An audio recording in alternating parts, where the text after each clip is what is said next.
अगर आपको आज की दुनिया में असली अमीरी चाहिए, नहीं सिर्फ पैसा बल्कि समय, स्वायत्तता और दिल की शांति, तो ये किताब आपको वह नक्शा देगी जिसे पढ़कर आप काम कैसे करें नहीं बल्कि कैसे जीना चाहिए सीखेंगे। एक मिनट सोचिए, क्या आप ऐसी बुद्धि चाहते हैं जो कंपाउंडिंग की तरह काम करे, हर दिन थोड़ा बेहतर और उसके बाद जीवन बदल जाए। चलिए शुरू करते हैं। तो नमस्कार दोस्तों, मेरा नाम है चंद्र प्रकाश और आज हम बात करेंगे नवल रविकांत की किताब द अल्मानेक ऑफ नवल रविकांत। हम इसको 3 भागों में डिस्कस करने वाले हैं, जिसका पहला भाग है धन, वेल्थ, धन बनाने का मनोविज्ञान और रणनीति। हम शुरुआत करते हैं उस हिस्से से जो सबसे प्रत्यक्ष है, कैसे वास्तविक दीर्घकालिक धन बनाया जाता है। नवल का कहना सीधा है, पैसा केवल आपकी मेहनत का परिणाम नहीं है, यह सही जगह, सही कौशल और सही प्रकार के लीवरेज का परिणाम है। इस भाग में हम प्रमुख विचारों को चरणबद्ध तरीके से समझेंगे और हर विचार के साथ सुनने के लिए आपको एक क्रियात्मक कदम भी देंगे। तो पहला है धन और पैसे में फर्क क्या है। देखो, पहला मानसिक मॉडल, पैसा और धन दोनों अलग अलग चीजें। पैसा आदान प्रदान का माध्यम है, धन वह सिस्टम या प्रोडक्ट या एसेट है जो बिना आपकी उपस्थिति के भी आपको वैल्यू बनाता रहता है। नौकरी में मिलने वाली सैलरी आपका पैसा है, एक सॉफ्टवेयर, रॉयल्टी या बिजनेस का हिस्सा असल धन है। इसलिए लक्ष्य पैसे की जगह धन बनाना सीखिए। स्पेसिफिक नॉलेज, सेकंड प्रिंसिपल है कि सामान्य कौशल से पैसा सीमित मिलेगा। स्पेसिफिक नॉलेज जो आप में यूनिक हो और आसान नकल करने में आसान न हो और इंटरनेट पर स्केलेबल हो, यही अमूल्य है। ये आपकी जिज्ञासा, रुचि और दीर्घकालिक अभ्यास से बनता है। उदाहरण, एक बहुत अच्छा सॉफ्टवेयर आर्किटेक्ट, एक विशेष तरह का लेखक या कोई निश मार्केट का विशेषज्ञ। एक्शनेबल स्टेप क्या है? रोज 1 घंटा उस विषय पर पढ़ें या प्रैक्टिस करें जो आपको नेचुरली इंटरेस्टिंग लगे। हर 3 महीने में एक छोटा प्रोजेक्ट बनाकर उसे सार्वजनिक कर सकते हैं। इससे स्पेसिफिक नॉलेज आपका बाहर निखर कर आएगा। लिवरेज के 3 प्रकार है। नवल लिवरेज को 3 रूपों में देखते हैं। पहला है लेबर, दूसरा कैपिटल और तीसरा है कोड या मीडिया। सबसे शक्तिशाली लिवरेज है कोड या मीडिया, क्योंकि ये स्केल करना सस्ता और तेज है। इसलिए बनाएं कुछ ऐसा जिसका उपयोग लाखों लोग कर सकें।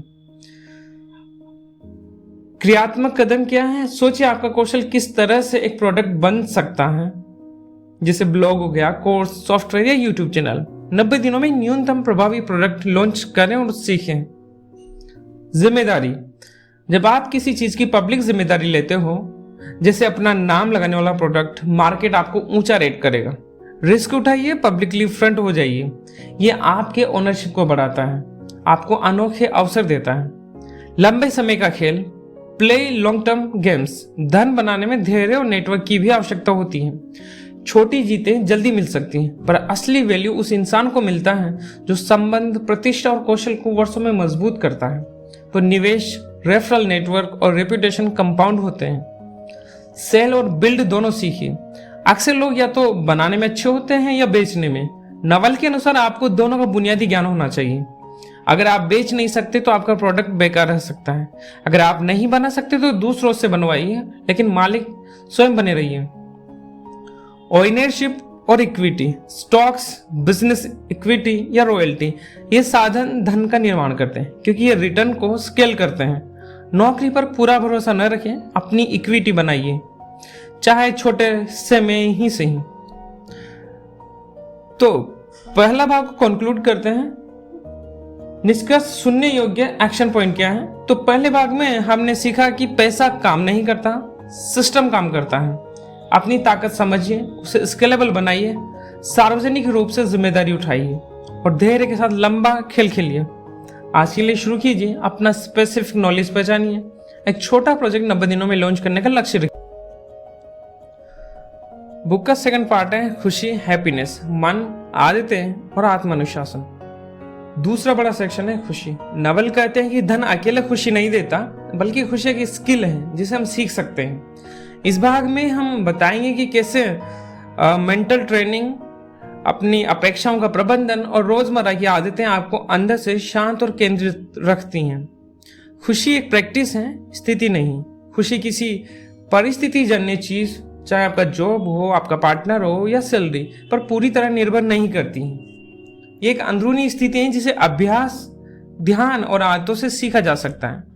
छोटा बदलाव करिए, जैसे हर सुबह 5 मिनट का ध्यान बड़े मानसिक परिवर्तन ला सकता है।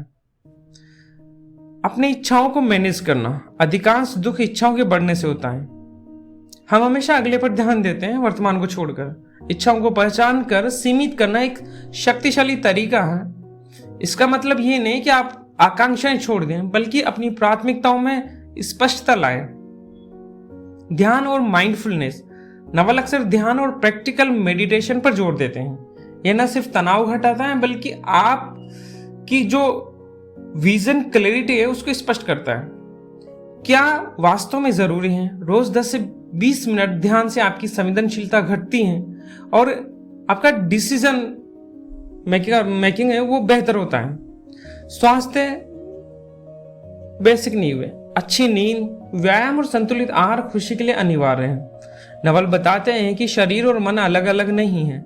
शारीरिक ऊर्जा मानसिक स्थिति को नियंत्रित करती है, इसलिए नींद और व्यायाम को प्राथमिकता दें। ये निवेश सबसे हाई रिटर्न देता है। एकाकीपन और संवाद, अकेलापन और सही किस्म के सामाजिक रिश्ते, दोनों पर ध्यान दें। गुणवत्ता वाले रिश्ते आपको रेजिलियंस और संतोष देते हैं। सतही कनेक्शंस के बदले गहरे संबंध बनाएं। आंतरिक खेल वर्सेस बाहरी खेल। धन निर्माण बाहरी खेल है, खुशी आंतरिक खेल है। दोनों में संतुलन चाहिए। आंतरिक खेल जीतना सीखिए। आपका मूड, आपकी अपेक्षाएं और आपकी प्रतिक्रियाएं, इन्हें आप नियंत्रित कर सकते हैं। अब भाग 2 के लिए जो एक्शनेबल स्टेप है वो क्या है? रोज 5 से 10 मिनट आप ध्यान कर सकते हैं। 20 मिनट की हल्की एक्सरसाइज कर सकते हैं। दिन में एक बार आप 5 मिनट के लिए प्रैक्टिस ऑफ ग्रेटफुलनेस रख सकते हैं। हर शाम 5 मिनट का रिफ्लेक्शन, क्या अच्छा हुआ, कैसे सुधार सकते हैं। इन सरल आदतों से आप 30 दिन में अपनी आंतरिक स्थिति में बड़ा फर्क महसूस कर पाएंगे। किताब का तीसरा पार्ट है जीवन नीति और लागू करने की कला, judgement, decision making and life design. तीसरा भाग नवल की दर्शन और व्यवहारिक सलाह का मिश्रण है। कैसे फैसले लें, कैसे सीखें और कैसे जीवन को डिजाइन करें ताकि धन और खुशी दोनों साथ चलें। यह भाग लाइविंग वाइजली का है, निरपेक्ष सिद्धांत जो हर रोज लागू हो सके। फर्स्ट प्रिंसिपल्स और मेंटल मॉडल। सही निर्णयों के लिए पहले सिद्धांतों से सोचना सीखें, कहानी पर निर्भर न रहिए। फॉर एग्जाम्पल, किसी करियर चॉइस में सिर्फ पैसों के नजरिए से मत सोचिए, बल्कि उसकी सीखने की स्पीड क्या है, नेटवर्क क्या है और लॉन्ग टर्म में पॉसिबिलिटीज क्या है उस पर विचार करिए। रिस्क मैनेजमेंट और ऑप्शन वैल्यू। अपने जीवन के करियर, रिलेशनशिप, फाइनेंस डिसीजन में संभावना और ऑप्शन वैल्यू को देखिए। कुछ फैसलों में फेल होना ठीक है अगर वे आपको बेहतर ऑप्शंस देते हैं, इसलिए छोटे छोटे प्रयोग कीजिए, फेल होने पर सीखिए और आगे बढ़िए। तीसरा है लर्निंग, रीडिंग और मेंटर्स। नवल पढ़ने की आदत पर जोर देते हैं। रीडिंग कैसे की जाए, क्या पढ़ा जाए, ये सब जरूरी है, लेकिन अधिक जरूर है प्रैक्टिकल इम्प्लीमेंटेशन। पढ़कर नोट बनाइए, छोटे छोटे नोट्स बनाइए और उन पर काम कीजिए। मेंटर और सामुदायिक फीडबैक बेहद मूल्यवान है। फोर्थ है डिक्शनरी ऑफ वर्ड्स, भाषा का प्रयोग। जीवन में जटिल विषयों को सरल शब्दों में समझना बहुत इंपॉर्टेंट है। अपनी भाषा साफ रखिए, जटिलता से बचिए। क्या? क्योंकि स्पष्टता से बेहतर डिसीजन ले पाते हैं आप। समय और ध्यान दो सबसे कीमती रिसोर्सेज है। नवल कहते हैं समय और ध्यान इनसे बढ़कर कुछ नहीं है लाइफ में। अपने समय को असेट की तरह मैनेज करिए, डिस्ट्रैक्शन घटाइए और डीप वर्क के लिए ब्लॉक्स रखिए कि भाई दिन में 1 घंटा या 2 घंटा हम सिर्फ डीप वर्क करेंगे। और सोशल मीडिया या अत्यधिक इंफॉर्मेशन को सीमित कीजिए। लाइविंग का अंतिम लक्ष्य है नवल के विचार में अच्छा जीवन, अर्थपूर्ण काम, बेहतर रिश्ते और आंतरिक शांति का संगम है। धन एक माध्यम है, उद्देश्य नहीं है, इसलिए जीवन का डिजाइन करते समय इन तीनों भागों को साथ रखिए।